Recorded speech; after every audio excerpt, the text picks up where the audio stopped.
Hello बच्चों, जय Hind. Start करते हैं आज का प्रैक्टिस सेट नंबर 20, जिसमें 12 क्वेश्चन रसायन विज्ञान के और 12वीं क्लास के बच्चों के लिए और 12वीं के बाद भी ये कंपटीशन में पूछे जा सकने वाले प्रश्न सेलेक्ट किए गए हैं एनसीईआरटी बुक से।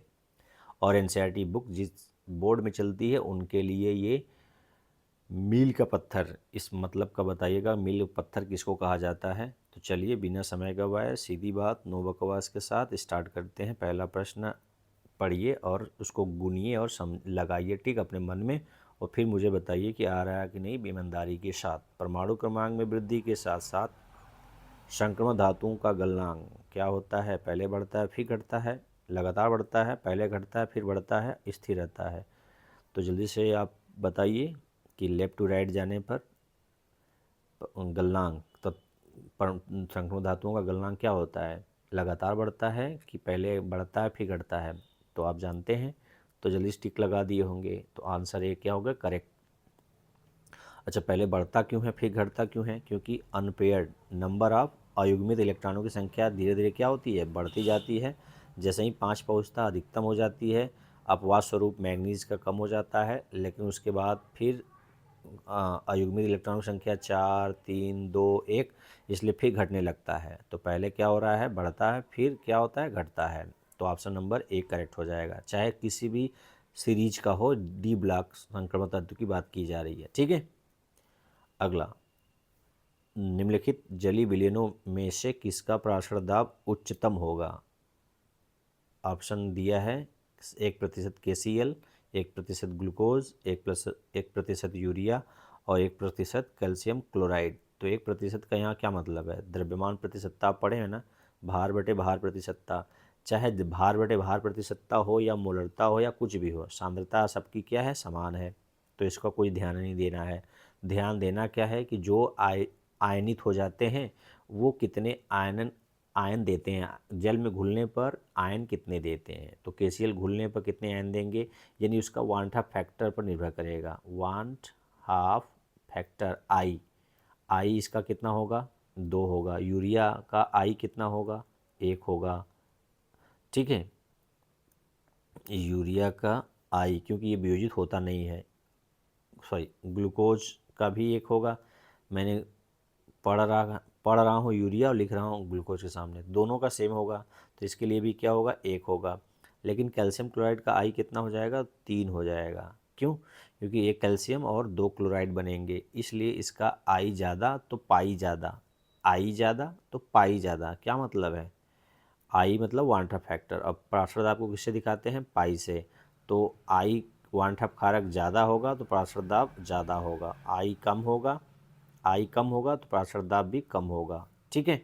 तो सीधा सीधा मतलब आयनों की संख्या पर, आयन ज़्यादा तो रहेंगे तो उनके जो अणु संख्या गुणधर्म है सब ज़्यादा प्रभावित करेगा। सीधा सीधा यही मतलब है, ठीक है। अगला प्रश्न, चालकता सेल में निम्नलिखित चालकता सेल में सामान्यतः होते हैं 2, क्या 2 होते हैं? इलेक्ट्रोड तो होते हैं, लेकिन किसके बने होते हैं ये पूछ रहा है। कॉपर के इलेक्ट्रोड, प्लेटिनम के इलेक्ट्रोड, जिंक के इलेक्ट्रोड और आयरन के इलेक्ट्रोड किसके होते हैं? बताइए। तो ये होते हैं प्लेटिनम के। ये मेमोरी बेस्ड क्वेश्चन है, यदि आपको याद है तो याद है, क्या दिमाग लगाएंगे। अच्छा, इसकी चालकता सेल का प्रयोग कहाँ करते हैं, किस लिए करते हैं? आयनिक विलयनों की चालकता ज्ञात करने में। कैसा विलयन हो? आयनिक विलयन की चालकता ज्ञात करने में चालकता सेल का प्रयोग किया जाता है, जिसमें दोनों इलेक्ट्रोड किसके बने होते हैं? प्लेटिनम के, ठीक है ना। अगला प्रश्न, ये प्रश्न फिर विद्युत नहीं रासायनिक बलगतिकी से है। प्रथम कोटि अभिक्रिया के लिए एल एन आर क्या है? प्राकृतिक लघुगुणक है सांद्रता, अभिकारक की सांद्रता। और समय के मध्य आलेख में ढाल निम्नलिखित में से कौन सी है?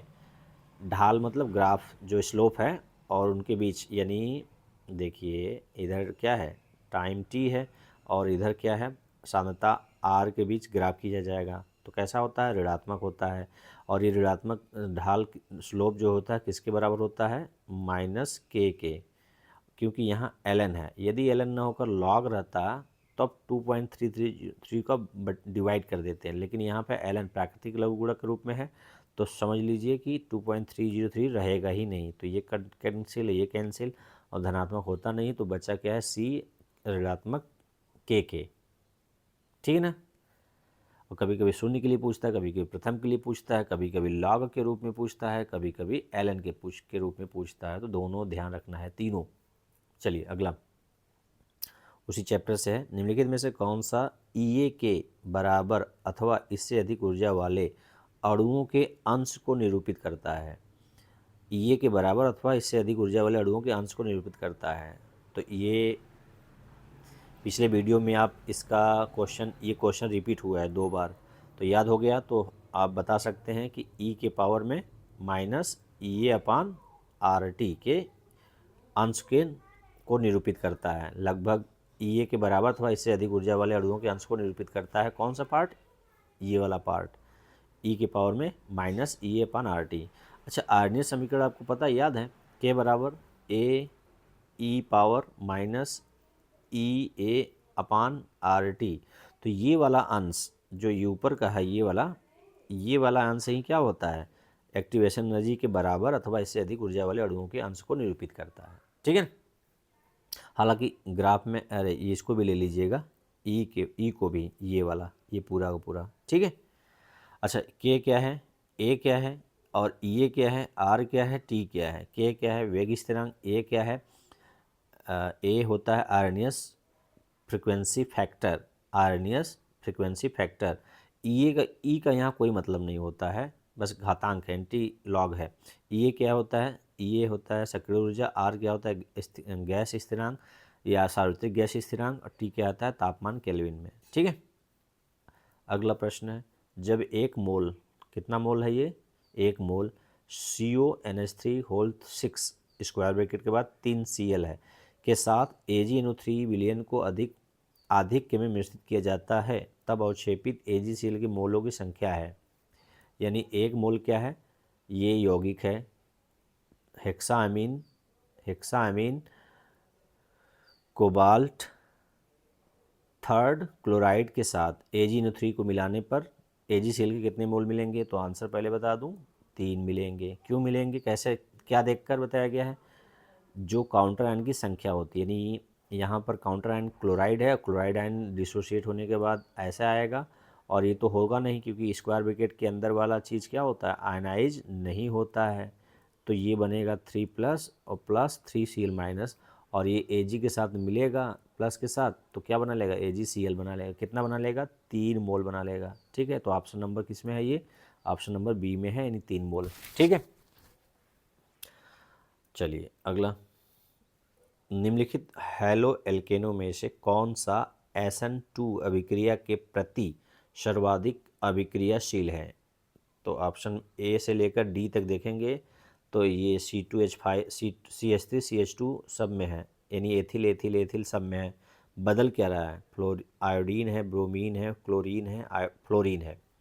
तो आप जानते हैं कि SN2 हो या SN1 हो, दोनों के लिए जो हैलोजन के रिस्पेक्ट में क्रियाशीलता का क्रम क्या होता है, फ्लोरीन से ज़्यादा क्लोरीन से ज़्यादा ब्रोमीन से ज़्यादा आयोडीन, यानी अभिक्रियाशीलता का बढ़ता क्रम क्या है, इस क्रम में है, चाहे वो SN1 SN2 हो या SN1 हो। ठीक है ना। तो ये हो गया आंसर नंबर ए, करेक्ट हो जाएगा। ठीक है। चलिए अगला, अभिक्रिया फिनॉल NaOH के साथ अभिक्रिया करता है तो फिनॉक्साइड बनाता है, सोडियम फिनॉक्साइड और हाइड्रोजन गैस। तो सुझाती है कि फिनॉल है, ये अभिक्रिया क्या सुझाती है कि फिनॉल क्षारकीय है, उदासीन है, अम्लीय है या उभयधर्मी है?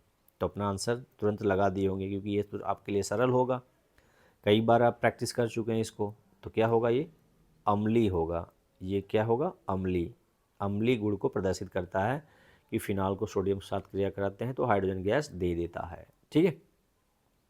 अगला प्रश्न फिर से फिनॉल से संबंधित है। फिनॉल सांद्र HNO3 के साथ अभिक्रिया करके क्या बनाता है, सैलिसिलिकम, फिक्रिकम, बेंजोइकम या थैलिकम? क्या बनाता है, ये तो आपको बाएं हाथ का खेल है, पिक्रिकम बनाता है। क्या बनाता है, पिक्रिकम। अच्छा, पिक्रिकम का आयुपेशी नाम लिखना होगा तो क्या लिखेंगे, कमेंट बॉक्स में बताइएगा।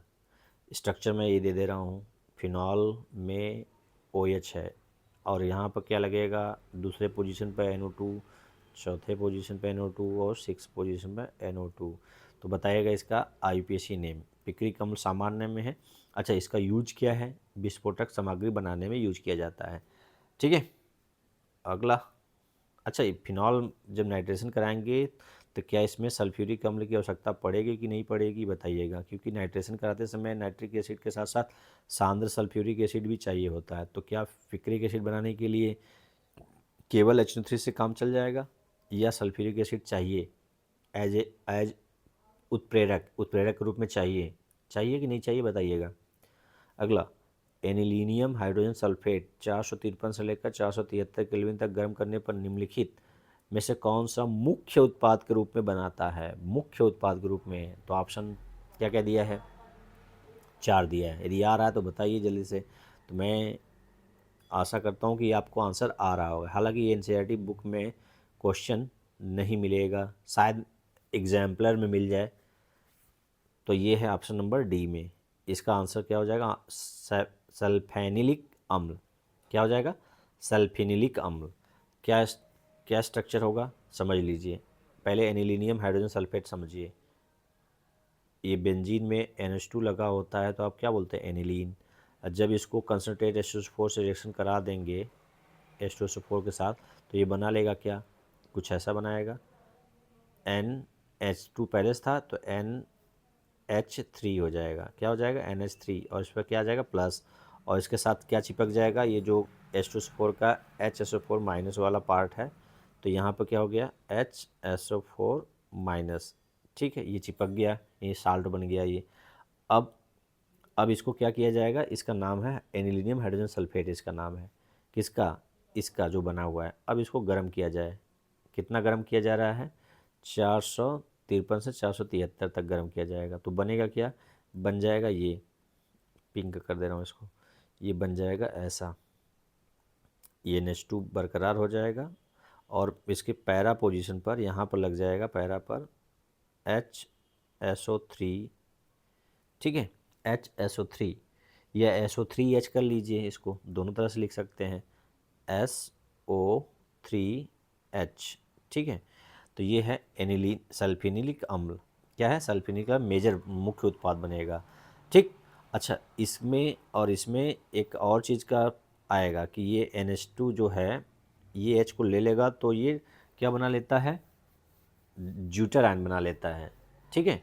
अच्छा, इसका यूजेज भी जान लीजिए। सल्फेनिक अम्ल का यूज है ड्रग्स या दवा बनाने में और रंग बनाने में, दोनों में यूज किया जाता है। ठीक है, चलिए अगला 11वां क्वेश्चन जनरली आपसे मैं पूछता हूँ कि इसका प्रश्न का आंसर क्या होगा। क्वेश्चन मैं पढ़ दे रहा हूँ। प्रश्न है कि निम्नलिखित एमिनो में से कौन सी क्लोरोफॉर्म एथेनॉलिक केवेज के साथ गर्म किए जाने पर आइसोसाइनाइड की दुर्गंध नहीं देता है। ठीक है, कौन नहीं देगा, अपना आंसर बताइएगा। चलिए 12वां क्वेश्चन। विटामिन B1 की कमी से जनित रोग है। विटामिन B1 की कमी से कौन सा रोग होता है, मरोड़ पड़ना, बेरी ओष्ठ विदरण, मांसपेशियों की कमजोरी। तो विटामिन B1 की कमी से क्या होता है, बेरी क्या होता है, बेरी। ठीक है, तो ये विटामिन से भी एक क्वेश्चन आता है। तो ये रहे आपके 20 प्रैक्टिस सेट, 12 क्वेश्चन के 20 प्रैक्टिस सेट, यानी कितने टोटल हो गए क्वेश्चन, 12 दूना 24, 240 क्वेश्चन का आपने प्रैक्टिस किया। अब ये 240 क्वेश्चन आपके यदि मतलब जुबान पर है या दिमाग में घूम रहा है तो उसकी सहायता से आप इसके डबल क्वेश्चन को कर पाएंगे, यानी लगभग 480 क्वेश्चन आप कर पाएंगे। तो ये 400 क्वेश्चन को ज़रूरत तो होता है आपको बहुत अधिकतम। आपके यदि MP बोर्ड है तो 1 नंबर वाले 28 क्वेश्चन आएंगे। यदि UP बोर्ड है तो अभी उसका कितने क्वेश्चन संख्या नहीं पता है, और यदि CBSE बोर्ड है तो 16 क्वेश्चन आएंगे। ठीक है, तो हर एक बोर्ड में प्रश्न यहीं पर घुमा फिरा के आएंगे। यानी टोटल आपने प्रैक्टिस किया है 12 गुणे 20 यानी 240 का, लेकिन कंसेप्ट हुआ है जनरेट जिसका डबल हुआ होगा, ये मुझे विश्वास है। तो ऐसा ही प्रैक्टिस में आप बने रहिए, चाहे आप जिससे पढ़ रहे हो, अपने से पढ़ रहे हो, नोट से पढ़ रहे हो, यूट्यूब से पढ़ रहे हो या कोचिंग से पढ़ रहे हो, पढ़ते रहिए, प्रैक्टिस में लगे रहिए। प्रैक्टिस छूटेगा, धूल पड़ जाता है तो क्या हो जाता है, दिमाग इधर उधर डाइवर्ट हो जाता है। तो ये रहा आपका 20वां सेट। ठीक है, प्रैक्टिस सेट कंप्लीट हुआ। तो ऐसे ही प्रैक्टिस सेट करने के लिए मैं फिर से आगे सोचूंगा सी यू ई टी के लिए, यानी और नीट के लिए सोचूंगा। यदि समय मिलता है तो मैं इसके भी वीडियो बनाने का प्रयास पूरा करूंगा। ठीक है, तो चलिए, ऐसे वीडियो के लिए आप चैनल को उन तक पहुंचा दीजिएगा जिनको अभी इसकी आवश्यकता है। ठीक है, मिले फिर अगले वीडियो में। तब तक के लिए जय हिंद, जय भारत, जय हिंद की सेना।